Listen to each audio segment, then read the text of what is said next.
Hello, welcome to Speculations Podcast. The first two I called Deep Dive. However, I had decided to change the name because there were other podcasts named Deep Dive. And I felt that Speculations probably was a better title for my podcast. It's been a while since I've done one. A lot has been going on in life. And I finally feel now that I'm confident enough to do another one. So, today, what I would like to discuss is another idea about the nature of non human intelligence in UAPs. The first one podcast that I had done was on the interdimensional hypothesis, specifically also dealing with the afterlife. And then my second podcast, I was delving more into the crypto-terrestrial hypothesis, which was popularized by a guy named Mac Toomey's in the early to late 2000s, late 90s. I think he died in 2009. However, in the early 2000s, there was a man named Nick Bostrom. He was a philosopher in England, and he was one of the purveyors of the idea of us being in a simulation. That idea was first proposed really by Philip K. Dick, the science fiction writer, and then the movies The Matrix. And The Truman Show was another one that also dealt with that. But what I really feel, or the way that I really think, is that there is something to the simulation hypothesis. It may not be that we are actually in a computer simulation in the sense of a video game. However, the way that I see it, and the way that other ones like Bernardo Kastrup, Thomas Campbell, Donald Hoffman, those guys look at it from a very scientific standpoint, and mathematical for that matter. And the way that they look at it is that consciousness, this is really Bernardo Kastrup's idea, that consciousness is the thing that makes up the universe. So in a sense, our universe could be a conscious being or entity, whatever you want to call it. But that what brings things to life is our mind, our consciousness. It's the eyes of the perceiver. So with what we know about the ideas of the simulation, they also talk about Michael Tablett's holographic universe, which is like our universe being a hologram and things are being projected into it. But the idea that I've had, and I know that there's other people who've speculated this, is that UAPs and non-human intelligences may be the ones controlling the simulation. And why do I say that? Where is the evidence to back this crazy idea up? Well, the evidence is seen a lot in the many, in the thousands or millions of accounts of alien abductions. Why do you say this? Why do you say, if you're asking me, that alien abductions are simulated? Well, I'm not saying they're not real, that there's not a physical element to alien abductions. However, many people report being outside of their body during alien abductions. One of the ladies who expressed this was Betty Andreessen Luca. She died a few years back, but she had reported in the 1970s to a guy named Raymond Fowler that she was an alien abductee. she had been hypnotized and she knew something was different about her and about her experiences. Her experience was bizarre, to say the least. And what's really interesting about her whole experience is that they didn't just abduct her and put her on board the craft. Supposedly, they also, these gray aliens, they didn't all have black eyes though. They actually had large pupils. They kind of looked like infants, babies, fetuses, I guess you could call it. They looked infantile. That's what's been insinuated. So the idea, she went through some form of tunnel or portal, whatever you want to call it, and she wound up in these different colored worlds. One was green, the other one was kind of a purplish color, and these beings took her there. Grays, you can call it. And there was weird pyramids with diamonds on top. There were these creatures on these stalks, really strange creatures. And Betty saw something that looked like a phoenix, like this big bird. And she also claimed to have communicated or at least seen God. She wasn't religious, so that's definitely that played into it.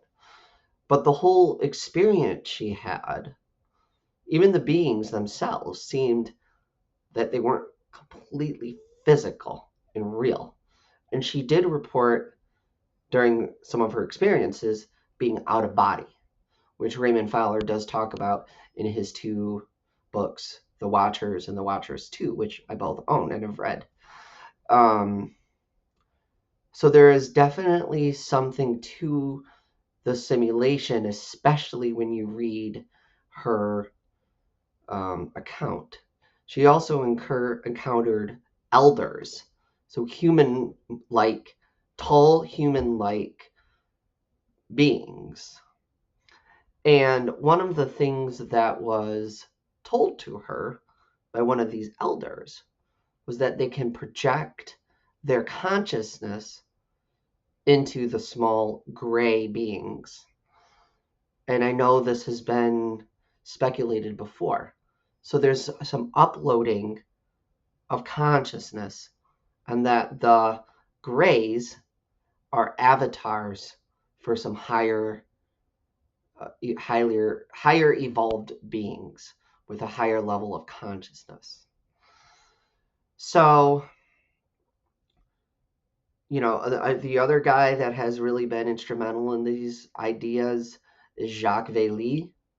Although he doesn't specifically say it's a simulation, he does speculate about other dimensions and that those things from other dimensions are being basically projected into our dimension.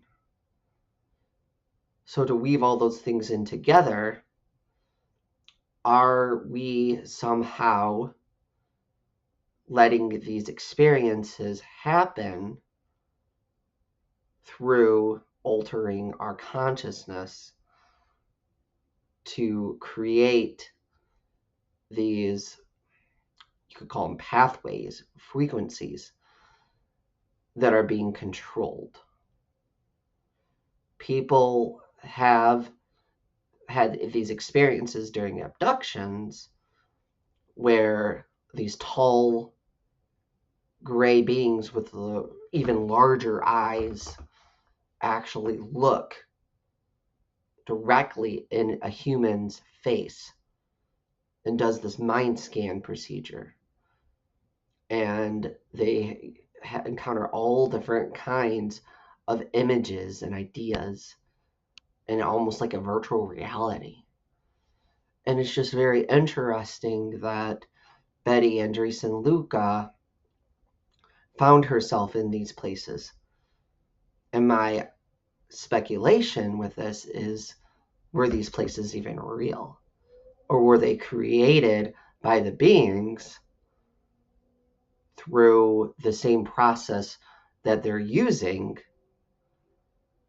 to create the simulation, or at least control the simulation?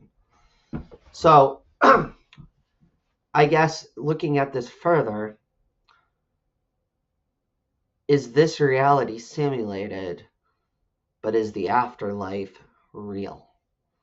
That's another idea that I've read about, I've heard on podcasts, I've seen speculated, that we are living essentially in a simulated universe. And that when we die, our consciousness, basically like when you upload a file into a computer, our consciousness is uploaded into the cloud. Oftentimes they talk about heaven being like clouds. But are they actually clouds? Or is our consciousness being uploaded into the real part of reality and then transferred, downloaded into another body, into this simulation or another one? And that's why, there's a guy, Anthony Peake, and he delves a lot into the ideas of like deja vu. And is deja vu memories of other lifetimes in the simulation, consciousnesses? They all speculate that consciousness is something that doesn't really die. So if consciousness doesn't die, it can go into other bodies. And I think that's what some people misconstrue, is that our soul is our consciousness. And that these entities, the grays, these elders, you can call them tall whites, Nordics, whatever you want to call them, are able to tap into the quantum realm, you could call it, the quantum computer of the universe, and essentially control all the happenings in our reality. So what are some of the happenings in our reality? Well, we get birth. When we're born, that's basically when consciousness could be uploaded into our bodies, which is when you get conscious awareness, you get perception, you get personality, you get our experiences. And I feel like that's where a lot of this is headed, where psychology,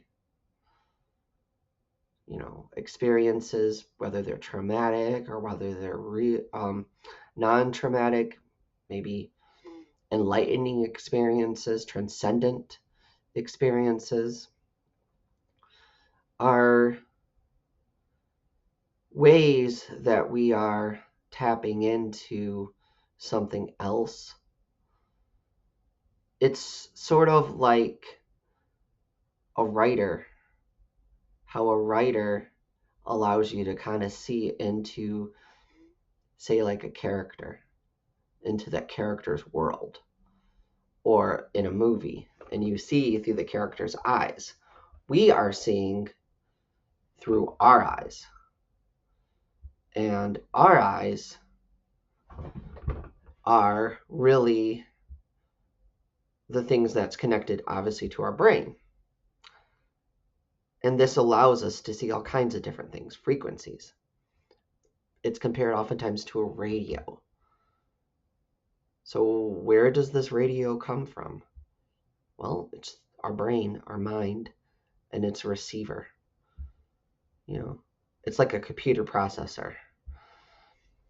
So if these beings are able to control our minds, if the universe is essentially consciousness, then are they able to tap into it? And that allows them to go from one spot to another spot, which is what you oftentimes see. You see a UAP go from here to here.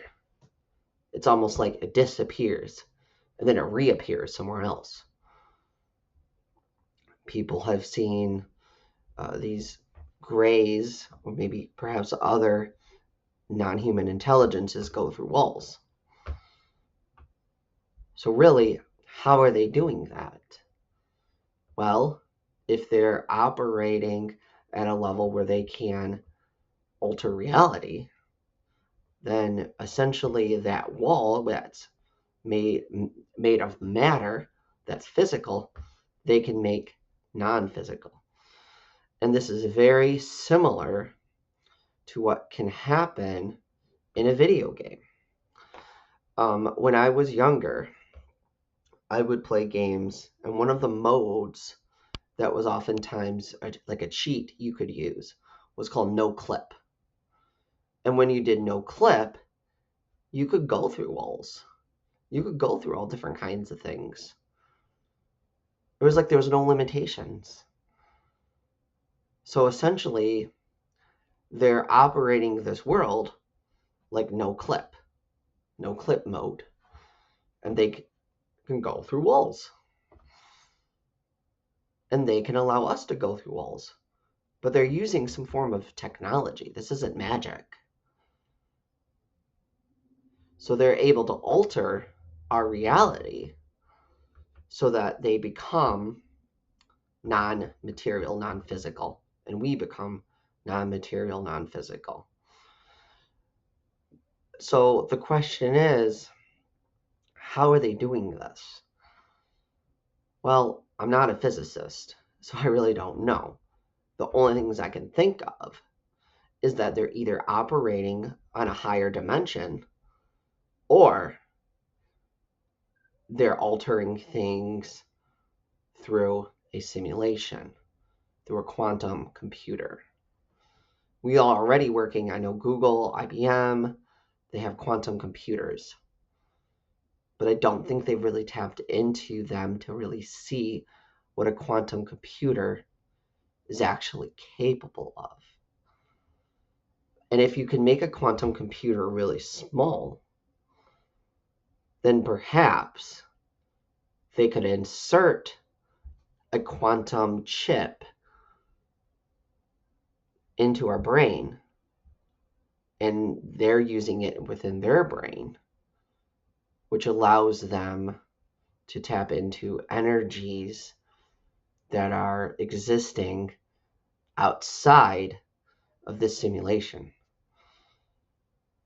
So what exists outside the simulation, you ask? I talked about the afterlife. But there is something else, I speculate.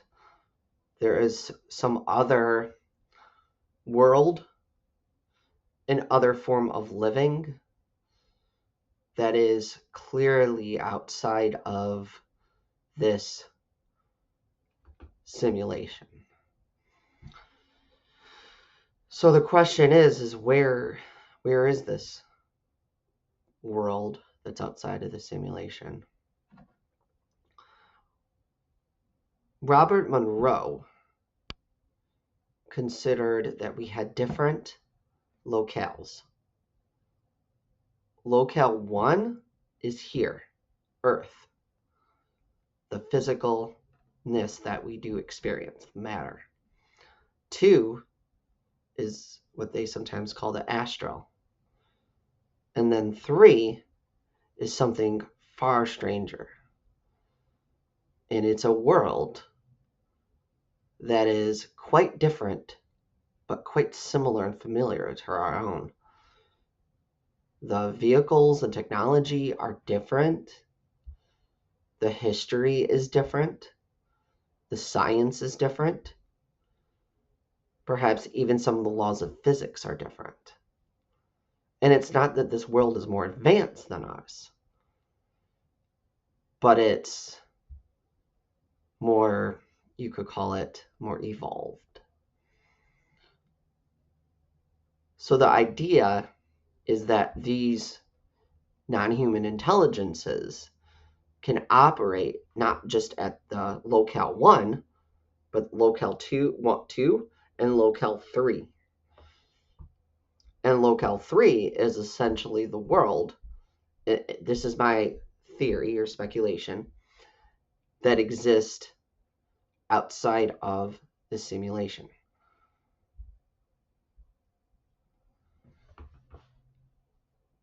But how do we get there?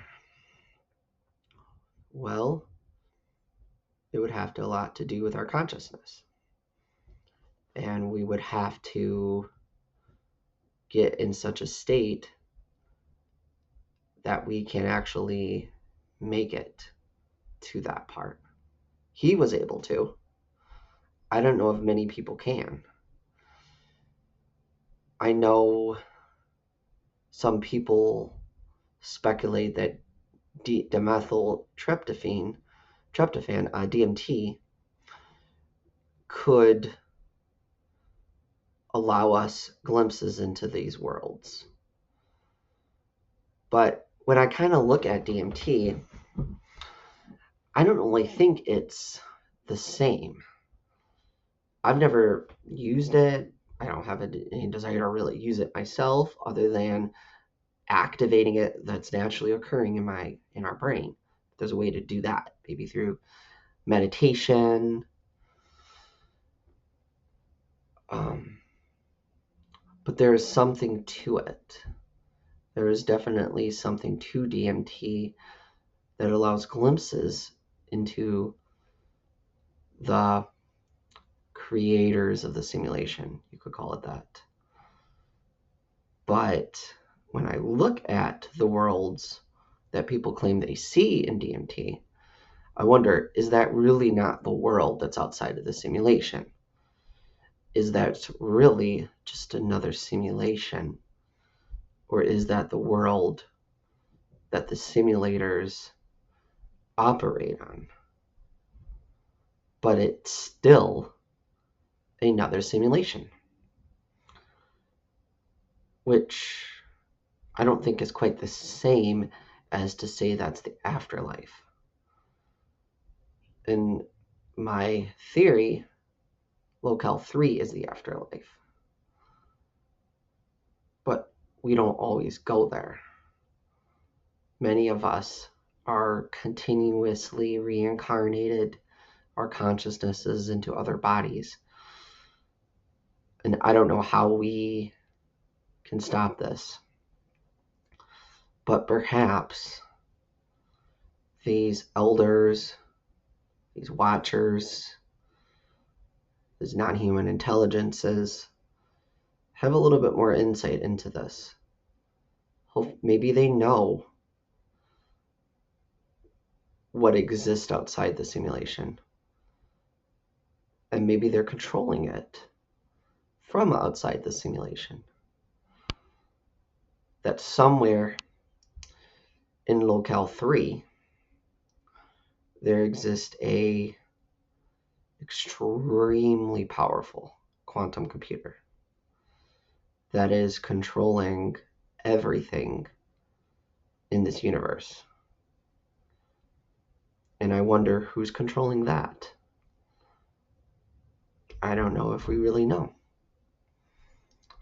But I think that the more that we do our research into this phenomenon of alien abductions, artificial intelligence, quantum computing and quantum physics, simulation theory, explorations into other dimensions, out-of-body experiences, remote viewing, that perhaps eventually when there is disclosure, all those things will wind up tying together into consciousness, and that we will learn that our universe is far stranger and far more different than we could possibly ever imagine. So, with doing this podcast, I want you all to really contemplate, do we have the ability to go into other simulations? Are the grays and other non-human intelligences controlling the simulation? And will we someday be able to go outside of the simulation and realize that maybe we could control it? But first, we need to learn how to control our own life and our minds. And that's where, psionics comes in. That's where I'm into psychology. I'm actually a therapist, and cognitive behavioral therapy is very similar to ideas that they have in simulation theory. Our mind can alter, and our thoughts and our feelings ultimately can alter our reality. Say, for instance, if we're feeling really depressed, and then we change how we think of our thoughts, our simulation, we reframe them, and that can alter our reality. It goes a lot with phenomenology and philosophy. So I really think that so many of these things intersect, that there has to be some truth to it, and that our simulation is being altered not just by ourselves and the choices we make, but also by forces that are beyond our space and time. That there are entities, beings, who are so advanced compared to us that we can't even comprehend it, because they could be the ones in control of the simulation. Are we prisoners? I don't think so. I've heard that idea. I don't think we're prisoners in our bodies. But I don't think these are the only bodies we have, because ultimately, consciousness doesn't die. And again, as I said, it's the same thing as our soul. So the idea is that, are these beings both trying to help themselves to have consciousness more similar to our own, and to be sentient, to be